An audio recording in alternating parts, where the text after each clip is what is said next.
Madame, Monsieur, bonsoir et ravi de vous retrouver pour cette grande session d'information. Bienvenue sur Gabon 24. Tout d'abord, les titres. Au Gabon, rentrée en double ce lundi pour les sénateurs et les députés. D'un côté comme de l'autre, la loi des finances 2018 et les questions relatives aux actes du dialogue politique d'Angondé de Mai devraient constituer la toile de fond de cette deuxième session ordinaire des parlementaires. Burundi, les enquêteurs de l'ONU demandent à la Cour pénale internationale d'enquêter sur les crimes contre l'humanité commis par les autorités de Bujumbura. Et vous verrez qu'en Chine, début du sommet des BRICS perturbé par l'essai nucléaire du voisin nord-coréen de ce lundi. Voilà pour le fil conducteur de cette session. Madame, Monsieur, voici votre journal. Et nous commençons par la page Gabon et je vous l'annonçais à l'instant. Au Gabon, rentrée des classes pour les parlementaires ce lundi. Tout d'abord en matinée, les députés et dans l'allocution circonstancielle, le président de l'institution a évoqué des questions financières et d'investissement, rappelant au gouvernement l'importance de cibler les actions à mener afin de répondre aux attentes des populations. Autre point abordé par Richard Auguste Onouvier, les actes du dialogue politique de mai dernier sur lesquels ils fondent beaucoup d'espoir. Kenny Ongouri. C'est la rentrée des classes pour les locataires du palais Léomba de Libreville. Les députés gabonais ont repris du service ce 4 septembre à la faveur de la seconde session ordinaire. Une rentrée au cours de laquelle le président de l'institution, dans son allocution, s'est apaisanti sur les actes du dialogue politique de mai dernier, des actes sur lesquels ils fondent beaucoup d'espoir. L'espoir que les conclusions du dialogue politique national inclusif et sans tabou permettront de définir un nouveau corpus de principes et de normes jugées crédibles et reconnues par tous les Gabonais comme devant désormais régir les élections politiques dans notre pays. Les relations majorité-opposition devraient, en effet, se trouver facilitées par l'adoption de textes qui, en revisitant les règles du jeu de notre fonctionnement démocratique, aideront à dissiper les doutes sur l'organisation des scrutins et sur la sincérité de leurs résultats. Dans un contexte économique difficile, le président de l'Assemblée nationale a rappelé au gouvernement l'importance de cibler les actions à mener afin de répondre aux attentes des citoyens. Faire mieux avec moins, c'est, pour mémoire, conduire une politique prudente d'endettement public permettant de répondre aux besoins présents sans compromettre la capacité de l'État à satisfaire ses obligations futures. Faire mieux avec moins, cela aussi, vous ne l'ignorez point, c'est parvenir à identifier les meilleures pistes permettant, à moindre coût, de construire nos routes, nos écoles, nos hôpitaux, tout en préservant notre environnement. En toile de fond, des questions financières et d'investissement ont été abordées au même titre que les actes du dialogue politique. Cette rentrée s'est tenue en présence d'Emmanuel Isoze Ngondé, Premier ministre, chef du gouvernement, et Blaise Ouembé, le nouveau ministre des Relations avec les institutions. Et dans l'après-midi, les sénateurs ont aussi fait leur retour dans l'hémicycle du palais Omar Bongo, une deuxième session consacrée à la loi des finances 2018, mais qui devra aussi examiner les questions relatives aux actes du dialogue politique d'Angondé, a indiqué la présidente du Sénat, Lucie Milebou Aubusson, Cédric Nzengue, Lomas Akumbu et Tex Akigassam.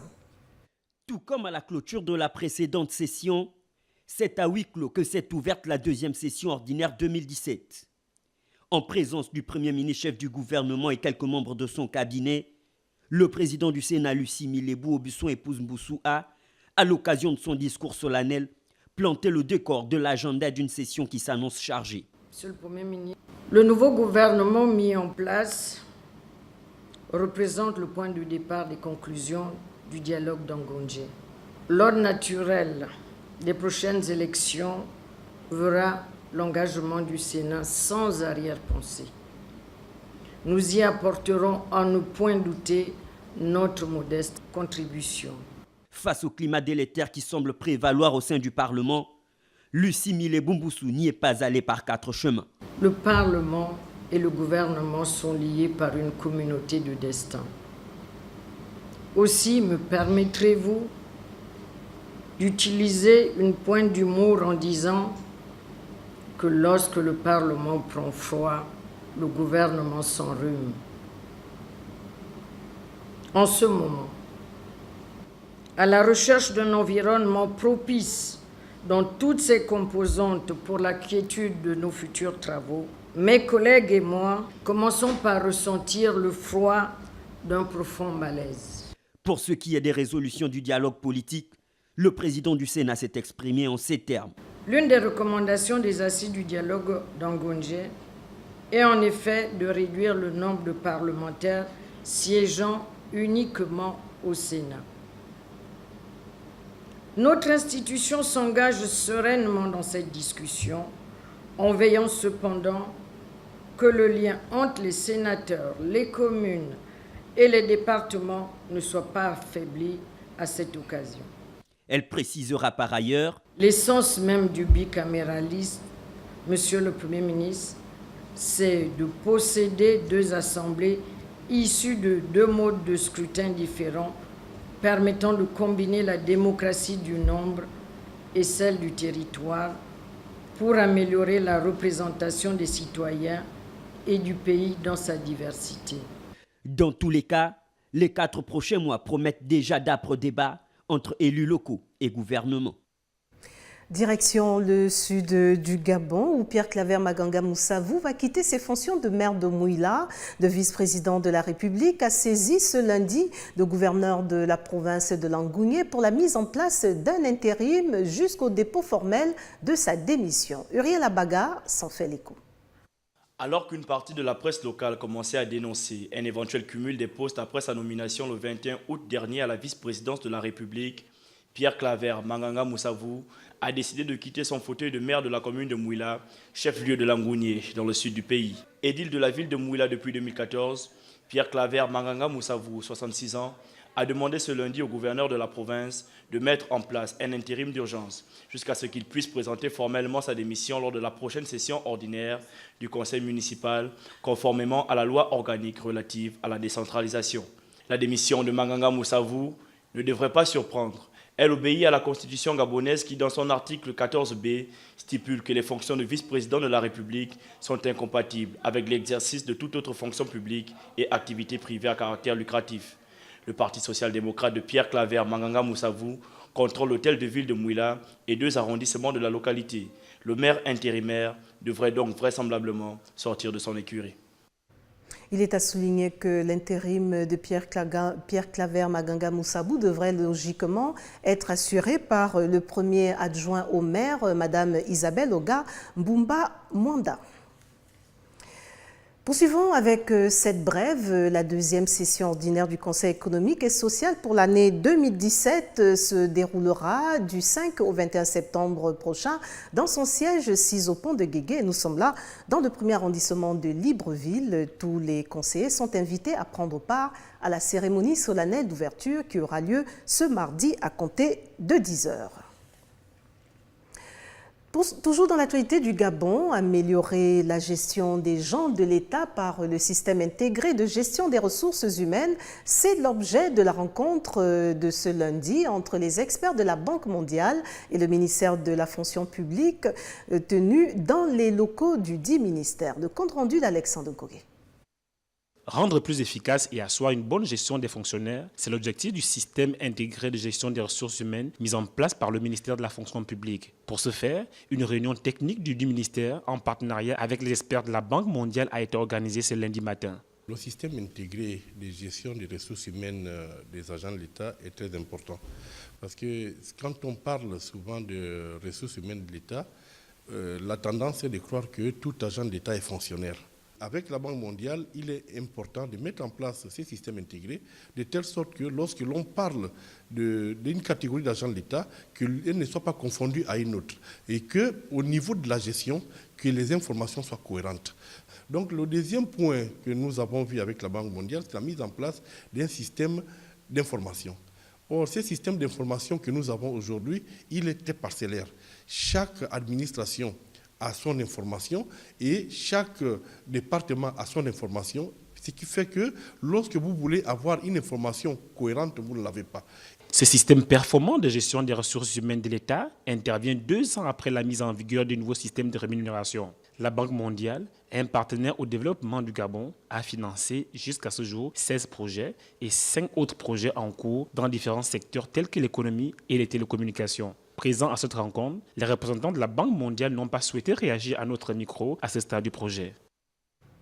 La note santé de ce journal nous amène à parler de la campagne chirurgicale de la Caisse d'assurance maladie et de garantie sociale GNAM-GS, de chirurgien urologue Éric Jacob Benizri et ses équipes sont de retour à Libreville pour des interventions chirurgicales ainsi que des suivis de malades en urologie grâce au partenariat noué avec la GNAM-GS. Renandem, Cédric Nzengue de Gabon Télévision.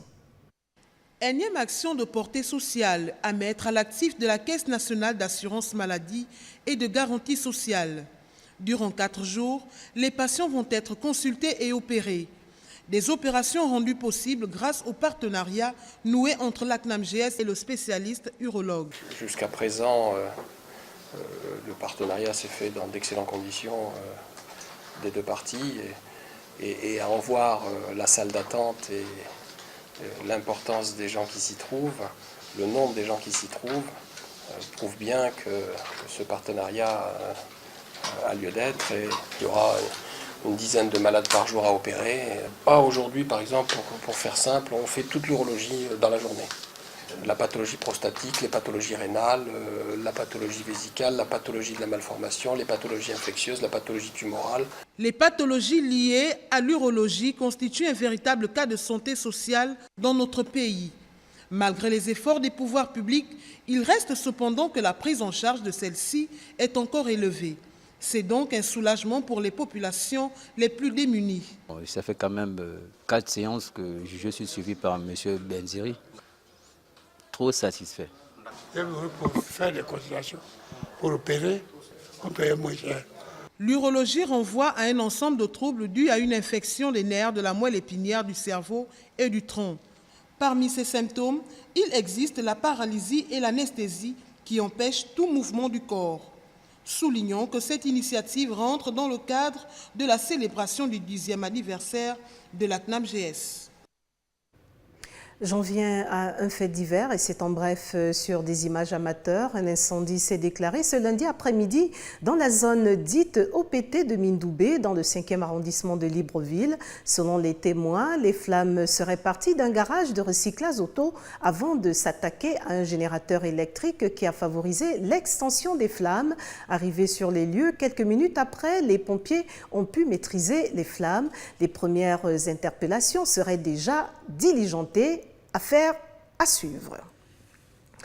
Et pour tourner la page Gabon, grosse perte pour le showbiz gabonais. Le célèbre artiste musicien Kaki Disco est promoteur de la danse Oriengo, une danse assez particulière qui a façonné sa réputation, est décédé ce dimanche soir à l'âge de 53 ans à l'hôpital américain de la ville de Lebamba. Nous sommes là dans la province de Langounié, au sud du Gabon, des suites d'un malaise. Gabriel Ratanga retrace le parcours de l'homme.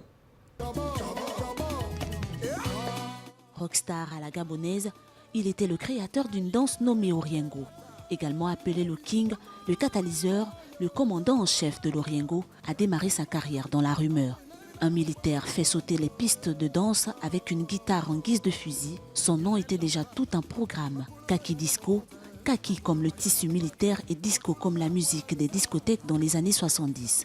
Guitariste, chanteur, compositeur d'une extraordinaire densité, il était sans contexte la personnalité la plus charismatique apparue sur la scène musicale nationale ces 15 dernières années. Né le 5 août 1964 à Bissombi à Libomba, le futur Kaki Disco Biyomba de son vrai nom se confectionne dès l'âge de 8 ans une guitare à 4 cordes. Il crée ainsi sa première formation musicale vers 1978.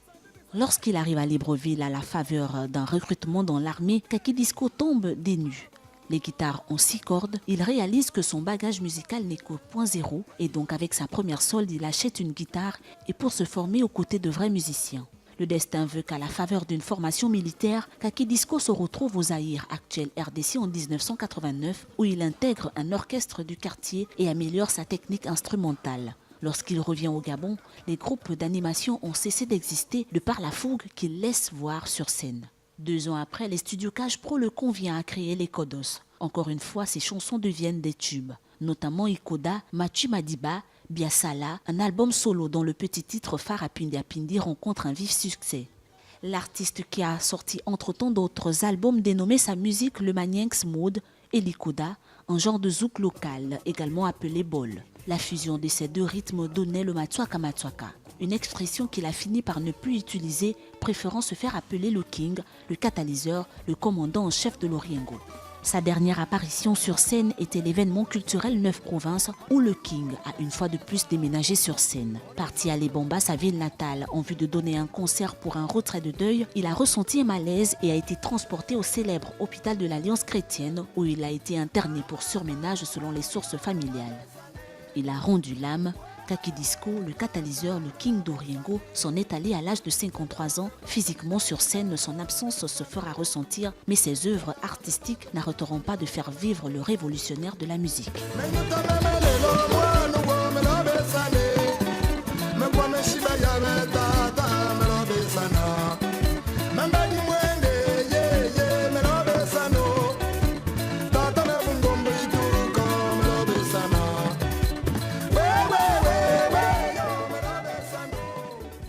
Tenez que le corps de Kaki Disco a été acheminé sur Libreville où il est arrivé en début de soirée.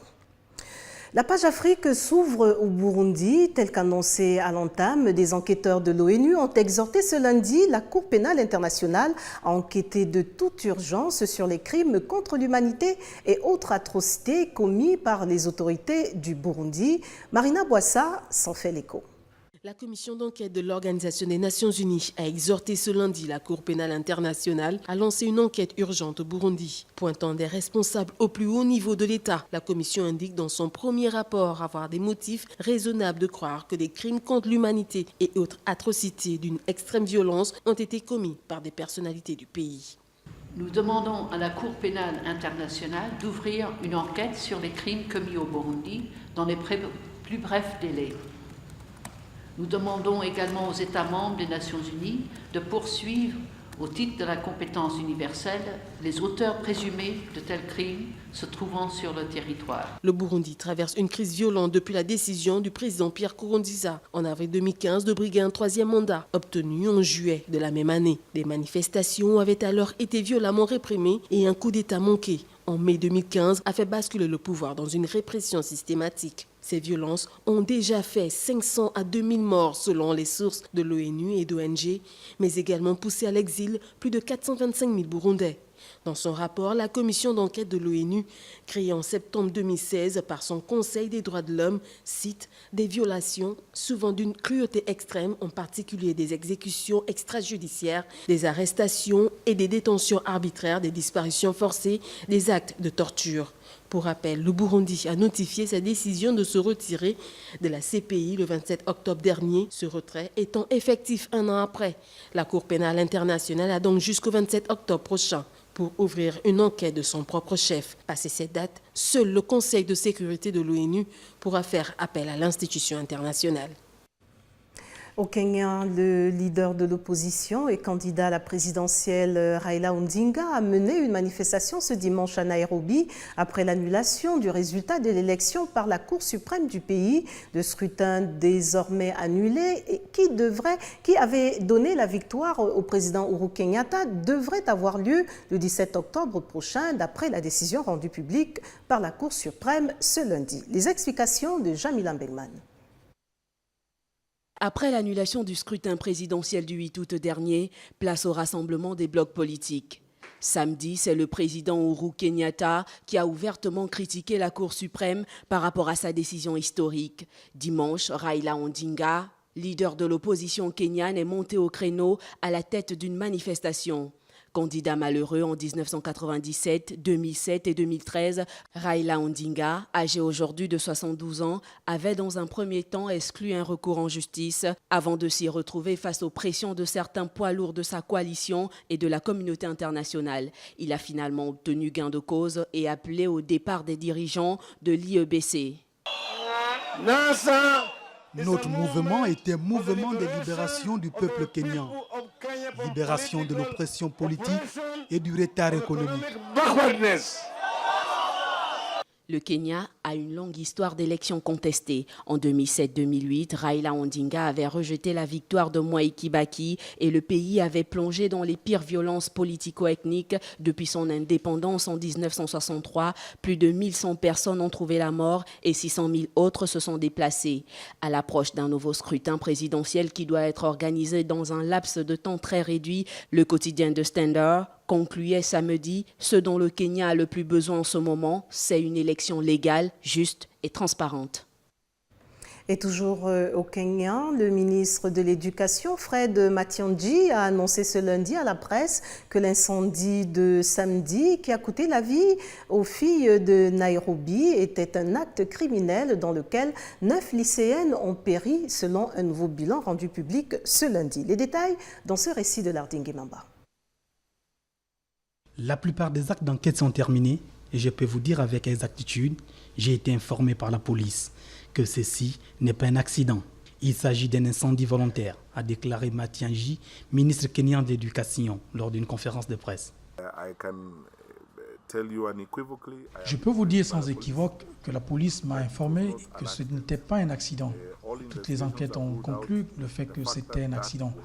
C'était un cas d'incendie volontaire et un certain nombre d'interrogations ont été soulevées.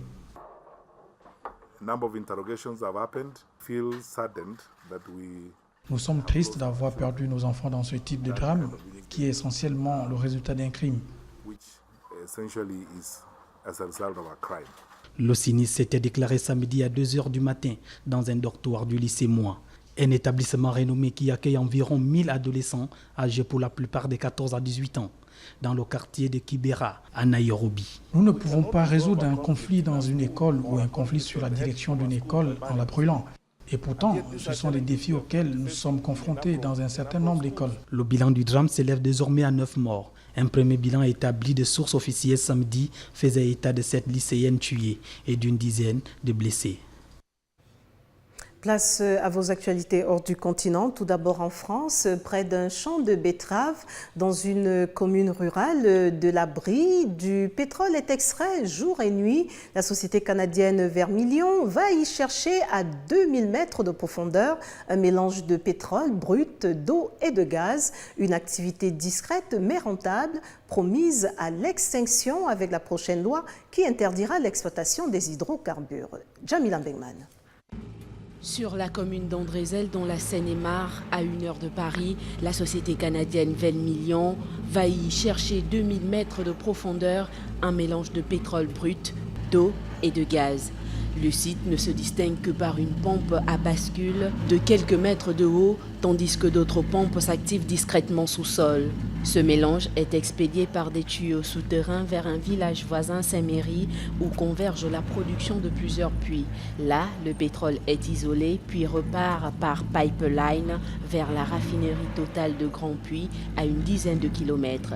Il y sera transformé en carburant automobile, puis alimenté des stations-service de la région parisienne, en kérosène pour les avions, en lubrifiant en produits pour la pharmacie ou les cosmétiques. Le groupe canadien, présent en France depuis 1997, y est aujourd'hui le premier producteur de pétrole après avoir racheté des champs matures à Esso ou Total. Situés dans les bassins parisiens et aquitains, ils produisent en tout 12 600 barils par jour et ils y rapportent de l'argent. Ils font un baril de pétrole à seulement $30 pour qu'il soit rentable alors que les cours évoluent autour de $50 actuellement. D'autres producteurs comme le français Géopétrole ou le producteur international Petroleum Corporation, coté à Toronto et à Stockholm, produisent en France sur de petits gisements matures qui n'intéressent pas ou plus les géants du secteur. Je vous le disais en titre, Kim Jong-un semble prendre plaisir à perturber les rendez-vous diplomatiques de son allié chinois. Le dirigeant nord-coréen l'a prouvé encore ce dimanche en procédant à un essai nucléaire le jour même où la Chine accueillait ses partenaires des BRICS, le groupe des 5 grands pays émergents. Kenny Ongouri. Les puissances émergentes et réémergentes qui constituent le groupe informel des BRICS, Brésil, Russie, Inde, Chine et Afrique du Sud, se réunissent ce lundi à Xiamen, au sud-est de la Chine, dans une conjoncture internationale tendue. Comme à l'accoutumée depuis le premier sommet du groupe en 2009, le premier enjeu sera de réaliser un tour d'horizon géopolitique au plus haut niveau entre les chefs d'État sur les grands défis de la fin de l'année 2017. Bien entendu, la reprise de la croissance européenne. Sans la participation de nos 5 pays, de nombreuses questions internationales resteraient sans réponse efficace. L'armée indienne s'est retirée à temps pour permettre au Premier ministre Narendra Modi de se rendre à ce sommet. La Chine et l'Inde étaient à couteau tiré il y a encore quelques jours à propos d'un conflit frontalier dans l'Himalaya, après que les soldats indiens sont intervenus pour stopper la construction d'une route par l'armée chinoise dans une zone revendiquée par Pékin mais contestée par New Delhi. Le puissant essai atomique de Pyongyang a été unanimement condamné par le monde, y compris par Pékin. Xi Jinping s'est bien gardé d'en faire mention lors de son discours prononcé devant un forum économique en marge du sommet en mai dernier. Un autre grand rendez-vous diplomatique chinois, le sommet des nouvelles routes de la soie, avait été perturbé le jour même de son ouverture à Pékin par un tir de missiles nord-coréen. Nous devrions parler d'une seule voix et offrir des solutions communes pour le développement et la paix internationale. Cela répond aux attentes de la communauté internationale et soutient nos intérêts communs. L'ambition de la Chine Est pour ce sommet est de montrer sa capacité à rassembler et à apaiser des acteurs de poids, 23% du PIB mondial et 40% de la population, face à des États-Unis dont la ligne diplomatique est assez brouillonne, tente de contrebalancer des règles de jeu économique écrites par les Occidentaux. Et puis, les États-Unis, par la voix de son ambassadrice aux Nations Unies, veulent que l'ONU prenne les mesures les plus fortes possibles pour sanctionner le dernier essai nucléaire nord-coréen. Le récit de Lardin Gemamba.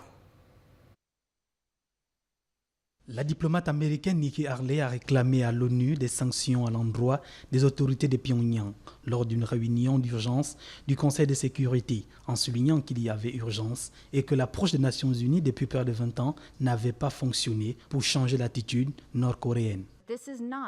L'heure est venue de cesser les demi-mesures au Conseil de sécurité. L'heure est venue d'utiliser tous nos moyens diplomatiques avant qu'il ne soit trop tard. Nous devons prendre les mesures les plus fortes possibles. Nikki Haley n'a toutefois pas précisé dans quel secteur pourraient s'appliquer des nouvelles sanctions. Début août, lors de la première prise des sanctions, le Conseil de sécurité a fait preuve d'une unité inhabituelle concernant la Corée du Nord. Mais le dirigeant nord-coréen ne demande qu'une chose, la guerre, a-t-elle ajouté. Et c'est la raison pour laquelle, pour les États-Unis, la proposition russo-chinoise d'un gel de manœuvres militaires américo-sud-coréennes contre la suspension des programmes d'armement nord-coréens n'est pas acceptable, a-t-elle précisé. La France comme la Grande-Bretagne ont aussi souligné la nécessité de nouvelles mesures fermes. La France appelle à une réaction rapide, ferme et unie. Dans le passé, la Chine, principal soutien de la Corée du Nord et qui reçoit 90% des exportations nord-coréennes, a souvent été accusée de ne pas appliquer à la lettre les sanctions de l'ONU. Les Nations Unies ont déjà adopté cette train de sanctions contre Pyongyang.